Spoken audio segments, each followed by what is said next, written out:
Երկու ձի վրա է։ Արա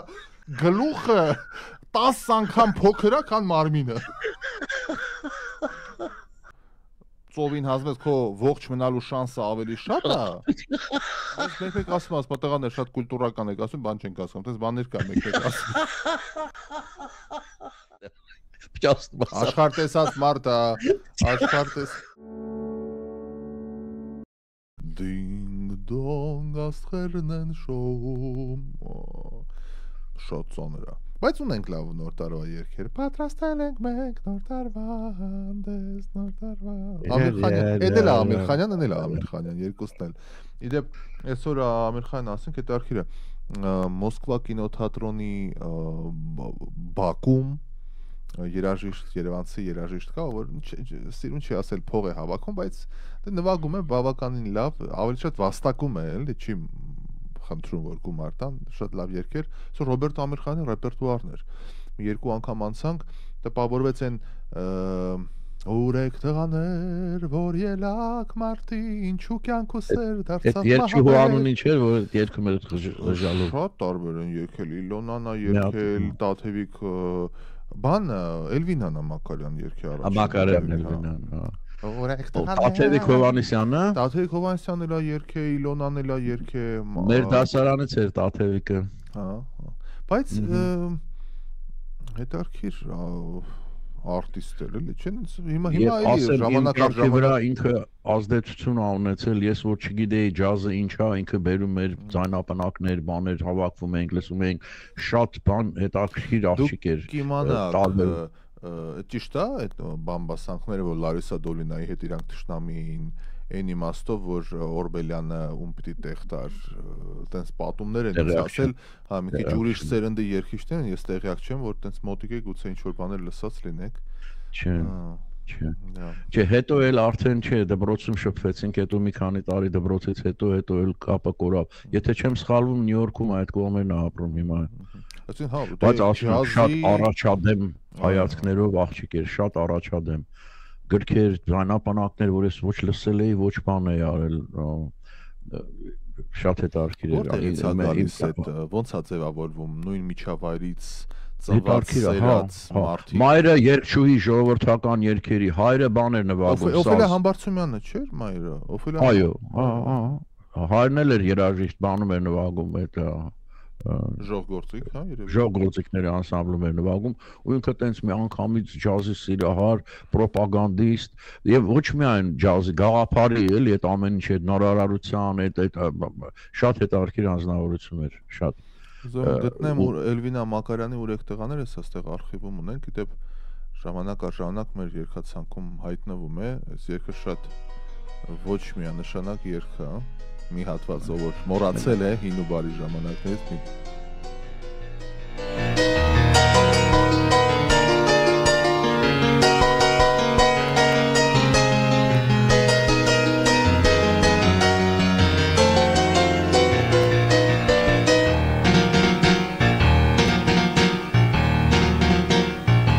Կյանքում կա արևնուս և սեր ու ծաղիկ, բայց նաև կա փուշ, մահ ու փոթորիկ, սրտում մեր գարուն է միշտ, սեր է ու խայտանք,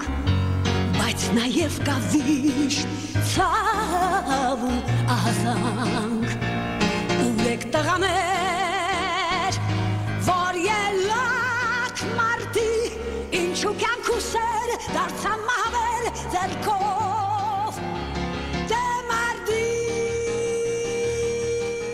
Մակարյան, հարգելիներս, մի բան ասեմ, էլի, ես որ լսում եմ այս երգը իր մանավանդ իր կատարման, ոնց որ մի սակ մեղավոր եմ զգում ինձ, էլի, տենց ոնց որ դատախազի բան լինի, մեղադրանք լինի։ Մեկ էլ ամենասկիզբը կդնես, Ռաֆայել, մինչև երգը սկսել այդ օրկեստրով կան։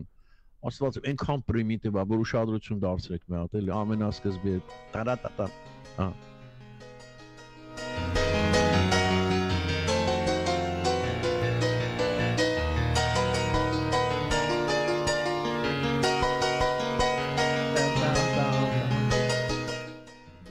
Այդ